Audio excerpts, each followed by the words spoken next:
What is up, everybody? Welcome back to another episode of The Building Code. I'm Charlie Burtwhistle. And I'm Courtney Matern. Courtney, how are you today? You know, I'm hanging in there. I'm just getting to the end of the year. It's busy times at Buildertrend. Busy times. Some rumors going around that you were just sick and that I was the one that got you sick. Again, ugly rumors, no validity into them at all, but we are very happy to have you back and healthy in the podcast. Yes, that's true. I'm back. So everybody go get your flu shots because Go get your flu shots. I forgot to get mine and then got the flu. And yeah, you know, I kind of got gaslit by my doctor as well. When I went in, they were like, have you gotten your flu shot? I'm like, oh, it's like, you know, when I got sick, it was like October. I'm like, it still felt so early. It felt a little early. Yeah. But now, you know, I just technically got a flu shot the hard way. Having the flu. Yeah.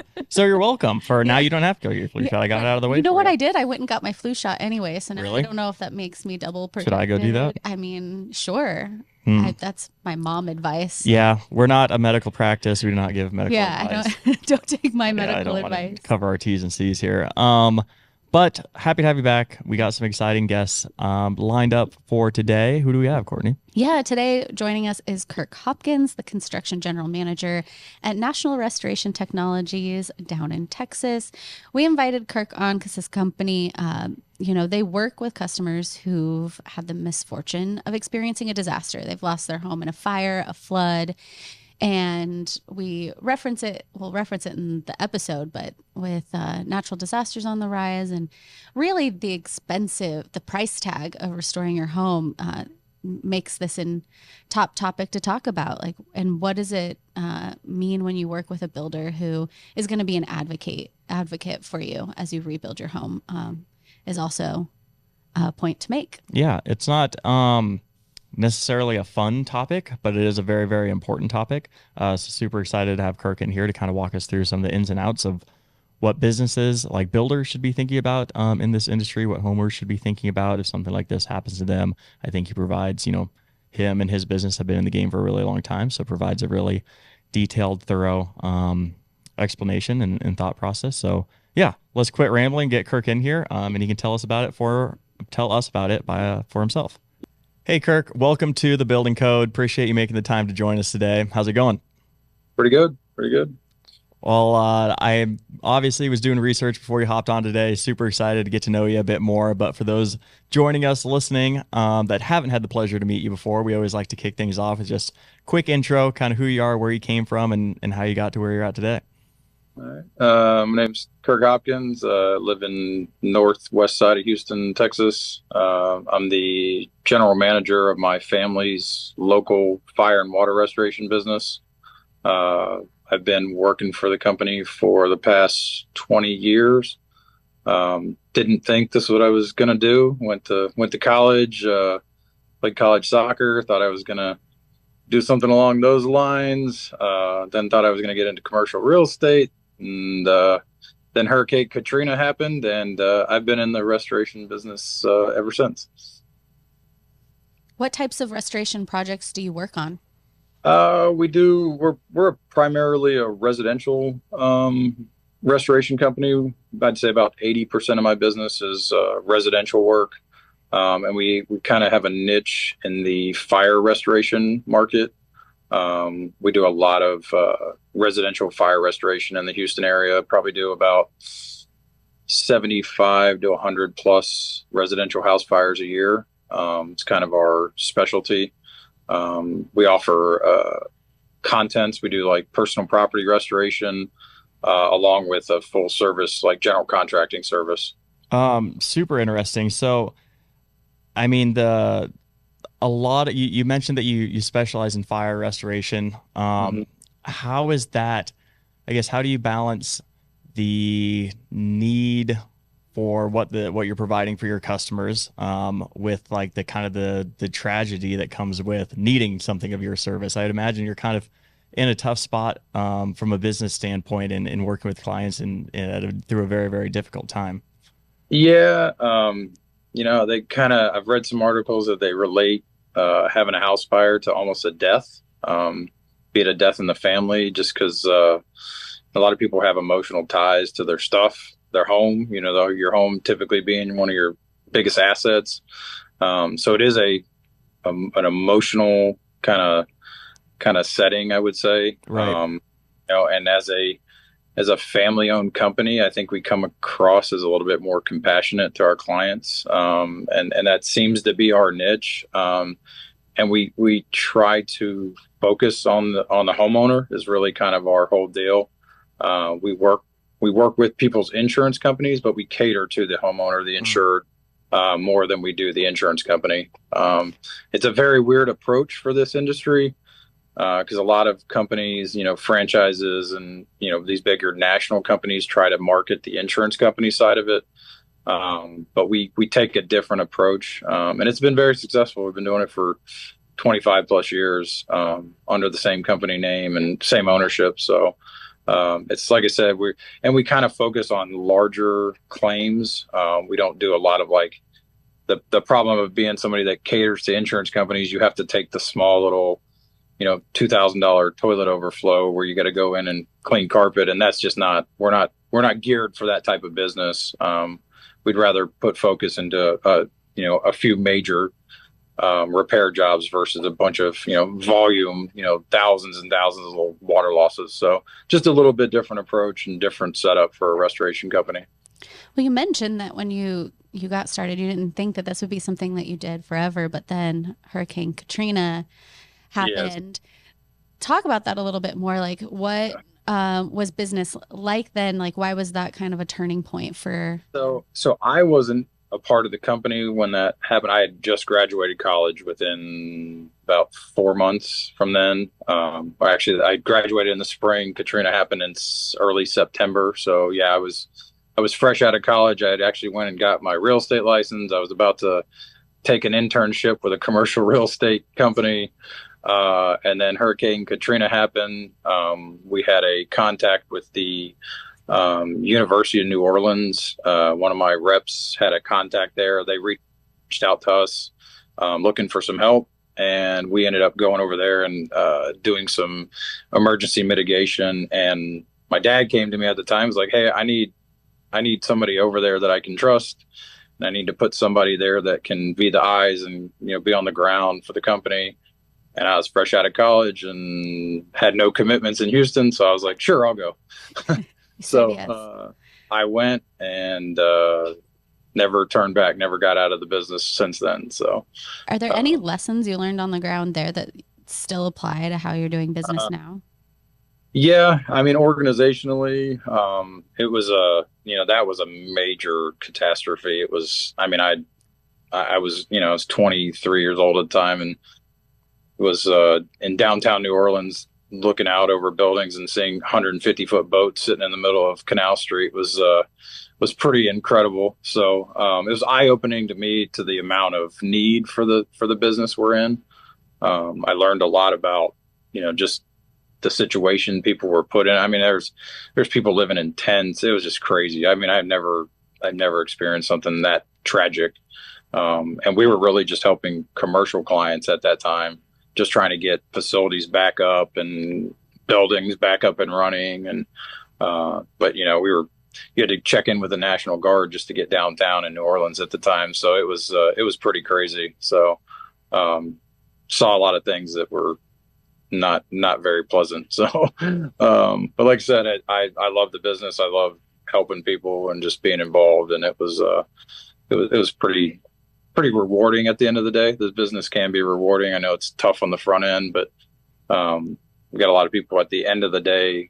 We turn a bad situation into something that's pretty good for them, for their families. So Yeah, I am super curious. I'm excited we have you on today. I am. Courtney can attest to this. Very uninformed in a lot of things in the construction industry, even though I work here at Buildertrend, which makes me what I think is a good podcast host because I ask a lot of questions. Just endlessly curious. Endlessly curious. Yeah. So I'm curious about, what you're kind of describing is very different than a traditional like residential home builder that we'd have on that has the luxury of a very long pre-sale process and going back and forth with their client. Obviously, yes, you're working on a lot tighter timeline where they, yes, potentially don't that, even have a place to live and yep. you have to get things going right away. How do you balance, that crunched timeline between we need to help these people right away with still making it, a good experience for them and like building the Sure. things that they want and things of that nature. Yeah, I mean, a lot of this is communication. People, like you said, you don't know anything about this business. The people that are going through it don't typically know Right. anything about business. So a lot of what we do as a company is educate people on what the process is, educate them on what their options are and how the process should work. Because unfortunately, there's a lot of companies out there that don't tell them truly the full process. Maybe it just benefits the way they do business, but um, a little background on my company. My father came from being a licensed public insurance adjuster.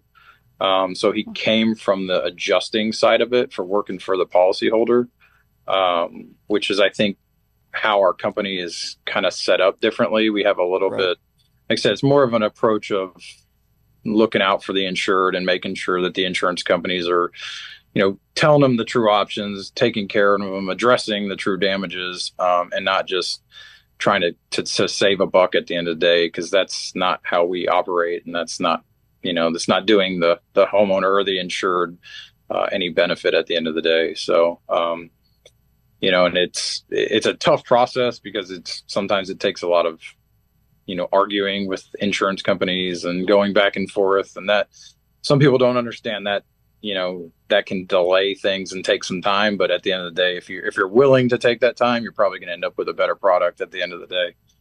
So Yeah, I think that's great that when your homeowners work with you, they know that they have an advocate, and with your dad's background, probably understands. There's nothing more confusing. I can say this like as a grown up, right? Like there's nothing more confusing than insurance sure. claims and working through them.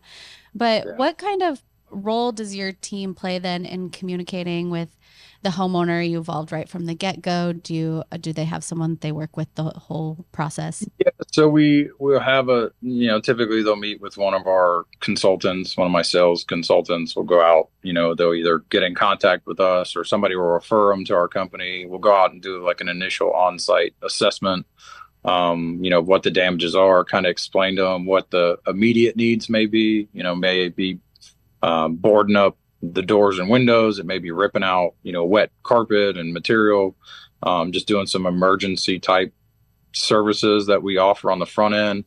And then unfortunately, a lot of times it's kind of a wait and get the insurance company out to assess and meet adjusters and get assessments from, AC companies and get engineers involved. I mean, some claims are super complex. Some of them are super, pretty straightforward. It just depends on the overall, depends on the insurance company you're dealing with and a lot of different things. So, Yeah, and we brought you on because we were kind of curious. Charlie and I were just looking at some stats, some government stats that we've had 24 natural disasters in the U.S. this year, causing $1 yeah, billion worth of damage. That's a lot of restoration projects for builders out there, and obviously you're handling things like house fires. But when there are these natural disasters that hit your communities, like how do you prioritize that work? How do you make sure that your company is mobile and ready to take on a big, increase in projects if your entire right. area Yeah, is hit? we've been, unfortunately, I guess for Houston's sake, we've been hit with flood after hurricane after freeze that blew through town with sub-zero temperatures, tornadoes. I mean, you just name it. So we're accustomed to it. We've been doing this for 25 plus years. We're not a company that's going to go and bite off more than we can chew. So we will set limits on like how many projects we're going to take on. We're not going to try to overextend ourselves. And it's one of those things, unfortunately, like during the freeze, I've been doing this for 25 years. We had people calling us saying, "Oh, we'll wait 3 months for you guys to come out and help us." And normally in this business, if you tell somebody you're going to wait 3 days, they're going to find somebody else. So it's just the size of the event really kind of determines, and some of that, like on a flood event, the immediate need is just ripping the stuff out and a lot of people, there's volunteers that come in, people's family help out. A lot of that gets done on the front end, but then they get stuck trying to find a good company to help them put it back together down the road. So, and those are the deals where we may not help them out on the initial stage of it, but then we come in and help put their house back together, 2, 3, 4 months later, just depending on the catastrophe. So, we're not, we try not to do more than we can. And obviously we have contacts. We've been, I've got a sub base of guys that I can get, I could get 100 guys out doing demo and tearing out stuff by, within a day of making phone calls. So, we have the capability. It's just, we can't, the physically taking over, seeing the jobs, properly down the road is just, we're not a company to try to do more than we can, really. So, Yeah. Right. And so what does that, I'm curious on what when these big, natural disasters come in and hit unfortunately a large majority of people all at once, what does that timeline kind of look like, from you're watching the news or something and you see hurricane rolling in or a tornado rolling in, and then obviously horrible, devastating disaster. Are you, boots on the ground the next day? Do you have people calling in to you, or? Yeah, I mean, phone calls pretty quickly. Typically it just depends on the event. Sometimes we can have guys out, helping with initial cleanup within hours, within Right. day of the storm blowing through. Sometimes you just logistically can't even get anywhere, there's been a few events like that freeze event. Nobody could even get on the roads for 3 days because God forbid you get a little bit of ice in Houston and nobody knows how to drive. So, Right. they shut down the roads. So, it just depends. Like storm blows through Galveston, and you can't even get onto the island. So some of that logistically just doesn't, you can't get to things right away. So, but yeah, we're set up to get to the jobs within a day or two of things like that happen typically. So When you're working on these restoration projects and rebuilding, are there special considerations you're making to build back something that's even better or that's more resilient given just the uptick in these disasters that we've seen? Yeah, I would say, I've probably been a part of 2,000 plus residential home repairs in the years doing this, and I'd tell you we probably put back a handful of them the same way they were. When it comes to the finishes or to the overall job. I mean, everybody, especially on something that's what we consider like a large loss or a major loss, they're going to make some sort of modification or change, move some things around.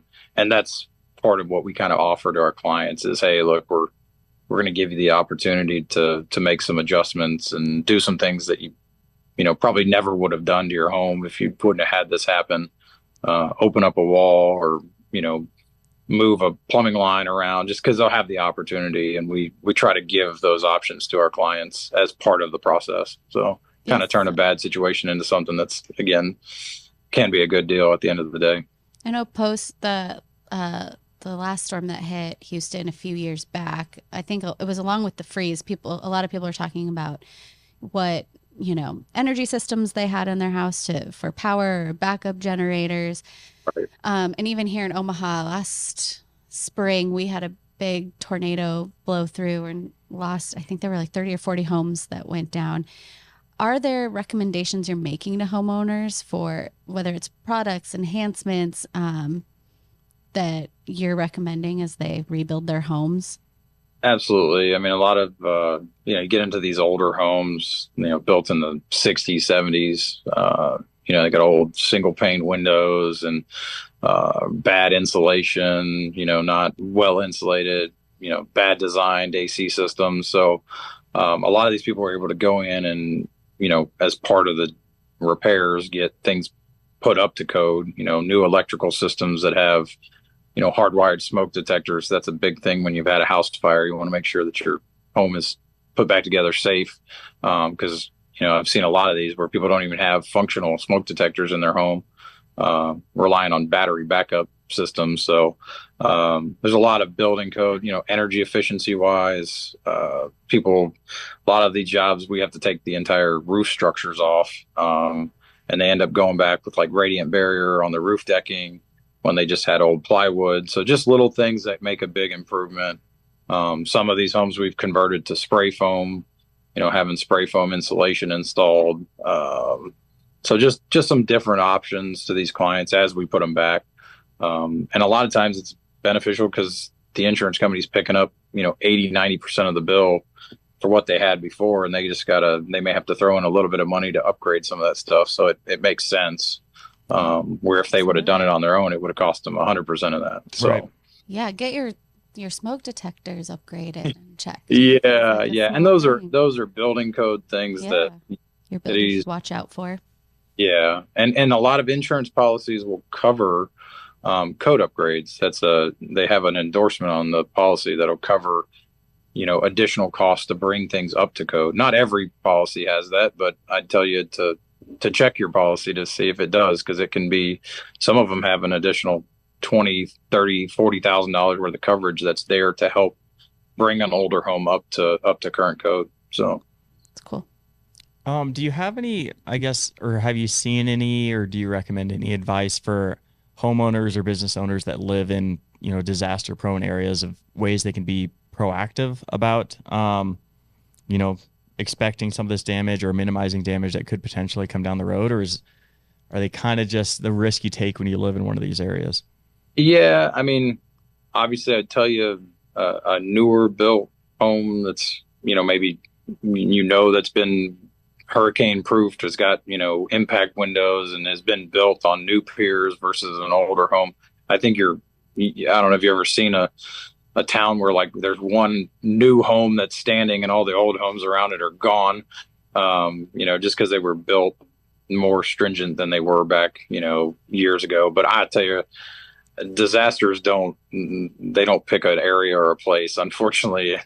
And when you have a category 5 storm blow through, nothing's, unless you're in a cement building that's built for like emergency response building, that's, they built to withstand a category 5 storm. So I mean, there's not much you can do, and you never know where it's going to hit. I mean, that's the unfortunate part of it. So Yeah, I feel like with a lot of the storms, like early in my career, I worked in news. And I remember covering 100-year flood, the first yeah, time in 100 years, and then the 50-year, tornado event. Or even I'd lived my whole life in Nebraska and not always joked that tornadoes skip over Omaha, and then this year one hit. And with right. that being said, if we know restoration is probably a part of life with home ownership, I guess one of the best things we can do is help, at least at Buildertrend, help business owners and construction companies be ready to run efficiently, so you can help as many people as possible.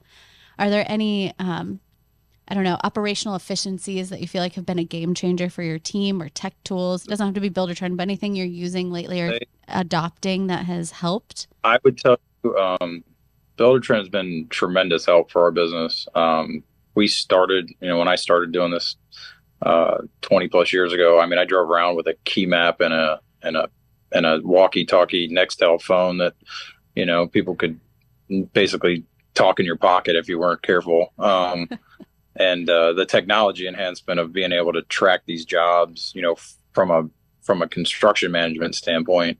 And I tell you, from the insurance world, documentation is a very, very, very important part of what we do. So being able to track photographs and put daily notes of additional damages and document that stuff on Buildertrend has been a game changer for us, because we can go back to the insurance company and say, look, here's all the photographs, here's all the additional damages we discovered, and go back and supplement that cost to the carrier, and not, and it's not something that the homeowner has to pay. But it's helped a lot, because when you have 100 plus jobs like this going on a year, if one of your project managers, if they would have forgot to download the pictures off their old digital camera, then it was a problem. But now they can snap a few photos, make a daily note on a job board, and we're able to go back and track that stuff pretty easily. So it's been very helpful, and it's helped for us to kind of see the progress of where the jobs stand. And because we have to get like inspections from mortgage companies to get, monies released. And so it's just very helpful for us to track everything on from the office. And not, our old system was have a meeting and ask everybody where the job was, like where do we stand on this project? So it's been game changing for that aspect. Great. Love to hear it. As we're kind of wrapping up here, Kirk, Sure. hopefully kind of a happier note to end on here. This is, a heavy subject, as you mentioned earlier, like loss of a home is like a death of a family member and things of that nature. But on you helping families, what kind of gives you the most pride in the company that you're working at today, especially when it comes with, again, helping families and businesses rebuild after these devastating events? I feel like we're a good advocate for homeowners. Like I said, giving people good advice on what their options are. And at the end of the day, I'm seeing some of the products we've turned into people and, turning their home into something that, there is no roof on their house. And at the end of the day, you walk in and they've got probably the nicest, most, up to date home in the neighborhood now. So, we're helping fix their house. We're helping them, put value back into their home, something that they may sell down the road. And we just feel good about that as a company. So. Yeah, they get to come home again and start making memories and kind of rebuild, literally and figuratively. But yeah, that's great. Well, thank you, Kirk. Thanks so much for coming on. Thanks so much for sharing about your company and your business. It was so great to have you on. All right, I appreciate it. Thank you, Kirk. Well, Courtney, we just heard from Kirk Hopkins talking about the National Restoration Technologies, his company, and going in after these national disasters and restoring these homes, businesses, places that people live through an incredibly difficult and tough time for them. I thought it was honestly inspiring the way he looked about this and wanting to be an advocate for the homeowner and make sure that they're informed and do the best job that they can do to not just build it, but build it better than it was before. But curious to hear what your perspective was. Yeah, I think it's interesting how he said like this wasn't really the career he thought he was gonna stay in. Classic. Yeah, but getting his start experiencing Hurricane Katrina is like that really would put any home builder through the ringer, anybody working on restoration projects or doing any type of volunteer work. But I think he makes a great point of his role as an advocate for the homeowner, an advocate for the customer, making sure that they're going through this hard process and that they understand their insurance coverage, that they have someone who's going to make recommendations to build their house back better than it was so that it's more resilient heading forward, and almost turn something that's horrible and, devastating for their family into a silver lining, possibly all having an upgraded house, having new features that makes their home even healthier for the second time around. We can try to say, how do you avoid a storm like this? How do you avoid getting your roof ripped off? And that's life, right? You can't pinpoint when the next disaster is, but you could be better prepared or more educated about which builder that you're working with. I think it's great that they're having so much success with Buildertrend from a documentation process, from a way to stay operationally excellent so that they can take on as many clients as possible. Yep. As I can't imagine, like in Houston, he said 3-month wait for some of those projects. So you better hope that you're, working with a construction professional who is trying to be as efficient as possible with their time and still deliver a quality product. Yeah. I kept thinking of this image in my mind of like the bat signal of like, you need, a natural disaster comes through, they put up the bat signal for Kirk and his company, and they just come swooping in trying to help as many people as they can. Yeah, on the outskirt, I don't know if it'll make it into the final episode, but we were chatting with him and he said, I'm an emergency home builder. Right. A lot of our builders have that luxury of like preparation and time to plan. No, he gets called like on the spot, big disaster rolls through his area. They have to be ready and they have to have all that knowledge and 20 years of experience at their fingertips. So. Yeah. We could easily do another 20 minutes with Kirk for sure. I loved the way he was talking about what business like builders can do to prepare themselves to move as quickly, as efficiently as possible, and working with the homeowner, advocating for them with the insurance companies as well too, but also things that the homeowner can do of like making sure that they understand what their claims are, making sure they have the appropriate coverage for the home that they're currently living in. And this is just if it happens, it's such an awful thing to happen. So you just have to make the best of it. And people like Kirk do a fantastic job making sure that they do as much as they can. Yeah, and this episode, it's airing. We're headed into 2025. It's the end of the year. And I think there's another valuable lesson in here too, and that's client education and being that advocate, whether you are doing restoration services or homeowner, building new homes. You can provide exemplary service that sets you apart and helps you compete just by being someone willing to educate your homeowner and helping them make good decisions. Very, very, very well said, Courtney. Well, I think that'll about do it for us here at The Building Code. As always, if you're listening and want to help us out, you can like, review, and subscribe the episode. Join the Building Code crew on Facebook. Send a letter, send some fan mail to Courtney, let you know how much they love listening to you. And you know that there's a rumor about the building code. Really? What's the rumor? We'll just drop this here at the end. There's a rumor that we're coming soon to a TikTok near you. You're kidding. Yeah. Just kidding. I knew that. Yeah. Very exciting. So watch this space for that. Watch out. Watch out. Until next time, I'm Charlie Burtwhistle. And I'm Courtney Matern. Peace. Thanks for watching the video. Remember to subscribe to our YouTube channel for exclusive content brought to you by Buildertrend.